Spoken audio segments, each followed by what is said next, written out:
স্রষ্টার অস্তিত্ব। এক আস্তিক আলেমের সঙ্গে এক নাস্তিক পণ্ডিতের তর্ক সভা হওয়ার কথা। সেখানে আস্তিক প্রমাণ করবেন স্রষ্টা আছেন, আর নাস্তিক প্রমাণ করবে তা নেই। সভায় প্রচুর লোকের সমাগম ছিল।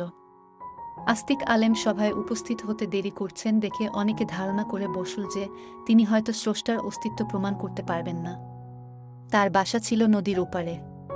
এদিকে সভায় বড় উৎকণ্ঠার সাথে প্রতীক্ষা চলতে চলতে লোকেদের ধৈর্যের সীমা ছাড়িয়ে যেতে লাগল। ইতিমধ্যে তিনি এসে উপস্থিত হলেন। সকলে তাকে ভর্ৎসনা করতে লাগল। নাস্তিক বলল, আসলে উনি স্রষ্টার অস্তিত্ব প্রমাণ করতে পারবেন না, বিধায় দেরি করে সভায় উপস্থিত হয়েছেন। আস্তিক বললেন, ভাই সকল, আপনারা হয়তো জানেন আমার বাড়ি নদীর ওপারে।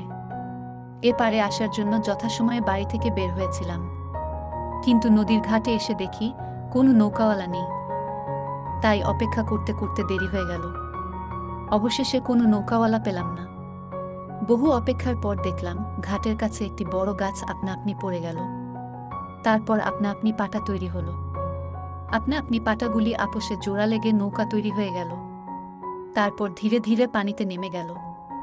আমি তাতে চড়ে বসলাম। সেই নৌকা মাঝিমাল্লা ছাড়া এপারে পার করে দিল। আর তারপরই আমি আপনাদের সম্মুখে উপস্থিত হতে পেরেছি। সভাস্থ প্রায় সকল জনতাই হো হো করে হেসে উঠল। নাস্তিক বলে উঠল, উপস্থিত ভদ্রমণ্ডলী, আপনাদের কি মনে হয় উনি কি একজন পাগল নন?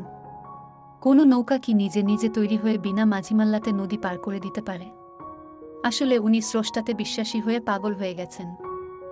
আপনারা কেউ তার কথায় বিশ্বাস করবেন না। আস্তিক আলেম বললেন, ভাই সকল, আপনারা ইনসাফের সাথে বিচার করে বলুন, পাগল আমি না উনি?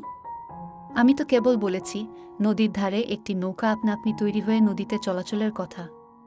আর উনি যে বলেন এ সারা বিশ্বজাহান, এ চন্দ্র সূর্য গ্রহ নক্ষত্র, এ আকাশ বাতাস সব কিছু বিনা পরিচালক ছাড়া পরিচালিত হচ্ছে, তাহলে উনি কি আমার চাইতে বেশি বড় পাগল নন? সভায় উপস্থিত জনতা এমন যুক্তিযুক্ত জবাব শুনে আস্তিক আলেমকে সমর্থন করল।